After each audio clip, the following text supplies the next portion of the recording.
कायेन वाचा मनसेन्द्रियैर्वा बुद्ध्यात्मना वा प्रकृते स्वभावात् करोमि यद्यत् सकलं तस्मै नारायणाय समर्पयामि। श्री विनायक स्वामिने नमः। वरसिद्धि विनायक स्वामिने नमः। दिव्य श्री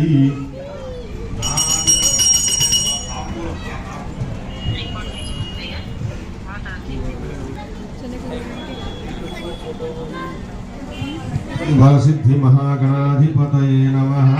दिव्य श्री ताम्बूलं समर्पयामि। कर्पूर नीराजनं कर्पूर వెలిగించుకో మరింతగా తీసేయండి మూత।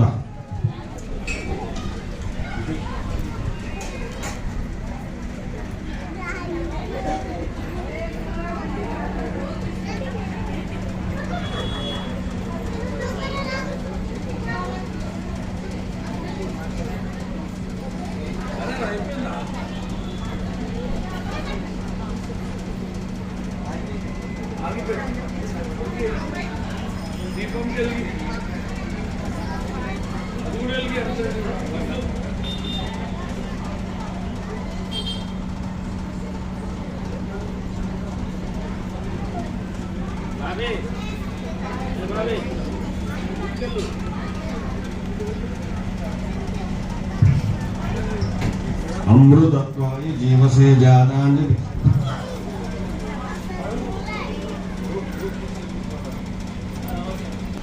अमृतत्वाय जीवसे जातानि निश्चमानां च अमृते सच्चे प्रतिष्ठिताम् अथर्वपीतं समन्नमिहायुषे अजाब्धायुषे ददनुषन्न पितृणोषे गुष्यम् पादोय चतुष्पदः अष्टाशभाष्यग्नेयेकशभासुगाः तानीन्द्रियावतकुरु सर्वमायुरुपासदाम् मानो हि गुंषे जातवेदोद्यामस्वं पुरुषं जगतो श्रियामा परिपाटय सम्राजं च विराजं च अभिश्रीर्याचनो गृहे।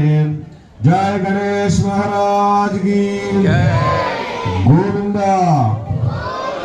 वरसिद्धि महागणपति की हेरंब गणपति की विग्रह विनेश गणेश महाराज की गोविंदा।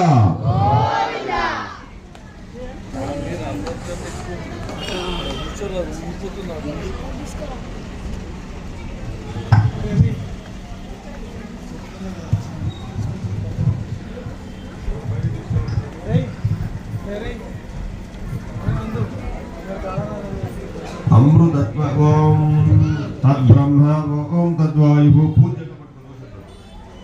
ओम तद्वायुः अथैतं विष्णवे चरणनिर्वपतिज्ञो वै विष्णुः यज्ञ एवान्धत प्रतिष्ठति श्रोत्रजुहोति विष्णवे स्वायज्ञाय स्वाप्रतिष्ठाय स्वाहेति अर्धगं सत्यं परं ब्रह्म पुरुषं कृष्णपिङ्गलम् उद्भरेतं विरूपाक्षं विश्वरूपाय वै नमो नमः। नारायणाय विद्महे वासुदेवाय धीमहि तन्नो विष्णुः प्रचोदयात्। महादेवी च विद्महे विष्णुपत्न्यै धीमहि तन्नो लक्ष्मी प्रचोदयात्। धनुर्धराय विद्महे सर्वसिद्धियै धीमहि तन्नो प्रचोदयात्। तत्पुरुषाय विद्महे महादेवाय धीमहि तन्नो रुद्र प्रचोदयात्। कात्यायनाय विद्महे कन्याकुमारी धीमहि तन्नो दुर्गी प्रचोदयात्। एकदन्ताय विद्महे वक्रतुण्डाय धीमहि तन्नो गणपति प्रचोदयात्। स्वस्ति प्रजाभ्यः परिपालयन्तां न्यायेन मार्गेण मह्यं महिषा गोब्राह्मणेभ्यः सोमस्तु नित्यं लोकाः समस्ताः सुखिनो भवन्तु। ఓపిక ఉన్నవాళ్ళు లేచి నుంచొని ఒకరికొకరు తగలకుండా 3 ప్రదక్షిణాలు చేయండి। ఆ తర్వాత 5 సార్లు గుంజన తీయండి, 5 సార్లు మొట్టికాయలు వేసుకోండి। గణపతిని గురించి 10 మాటలు చెప్పుకొని ప్రసాదం తీసుకొని వెళ్దాం। నిన్న మైక్ లేకపోవడం వల్ల ఏం చెప్పింది అర్థం కాల। గణపతికి సంబంధించినటువంటి చరిత్ర ఈ వినాయక చవితి నాడు గణపతిని ఎందుకు మనం ఆరాధన చేయాలి అంటే, ఎవరైతే గణపతిని భాద్రపద శుక్ల దర్శనాలు ఆరాధన చేస్తారో వాళ్ళకి నీల అపనిందలు రావు అనేటువంటిది శమంత గోపాఖ్యానం అనేటువంటి కథ మనకు తెలియవస్తుంది। శ్రీకృష్ణ పరమాత్ముడు కూర్చోండి స్వామి అందరూ ద్వాపర యుగంలో 10 నిమిషాలే శ్రీకృష్ణ పరమాత్ముడు ద్వాపర యుగంలో ద్వాపర యుగాంతంలో శ్రీకృష్ణ పరమాత్ముడు ఉన్నటువంటి రోజుల్లో ఆయన మహారాజు అయితే ఆయన అదే సమయంలో సత్రాజిత్ అనేటువంటి ఒక మహారాజు ఉన్నాడు సామంతరాజుగా. మనకు అర్థమయ్యే భాషలో చెప్పాలి అంటే చెప్పుకోవాలి అంటే శ్రీకృష్ణుడు కేంద్ర రాష్ట్రపతి అయితే రాష్ట్ర గవర్నర్ ఎలాగో అలాంటి వాడు ఈ సత్రాజిత్ మహారాజు. కాబట్టి రాష్ట్రం నుంచి కేంద్రానికి పన్నులు పోతూ ఉంటాయి ప్రతి సంవత్సరం.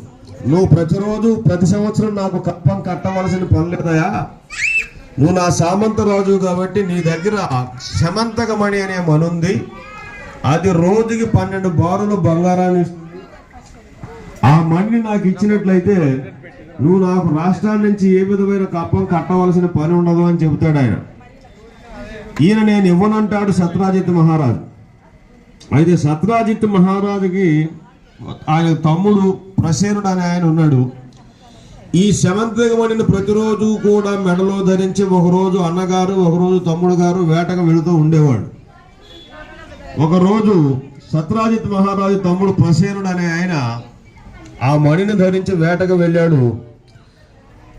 ఆ మెడలో మెరుస్తున్నటువంటి ఆ శమంతకమణిని చూచి సింహం అదేదో ఒక తినే మాంసఖండం అనుకొని సత్రాజిత్ మహారాజు తమ్ముడైనటువంటి ప్రసేన రాజును చంపేసి అక్కడ ఆ మణిని నోటగరుచుకొని వెళ్తూ ఉంటే ఆ సింహాన్ని చూచి జాంబవంతుడు అనేటువంటి భల్లూక రాజు సింహాన్ని చంపి ఆయన దాంతో యుద్ధం చేసి ఆ మణిని తీసుకొని ఆయన కుమార్తె అయినటువంటి జాంబవతికి ఇస్తాడు.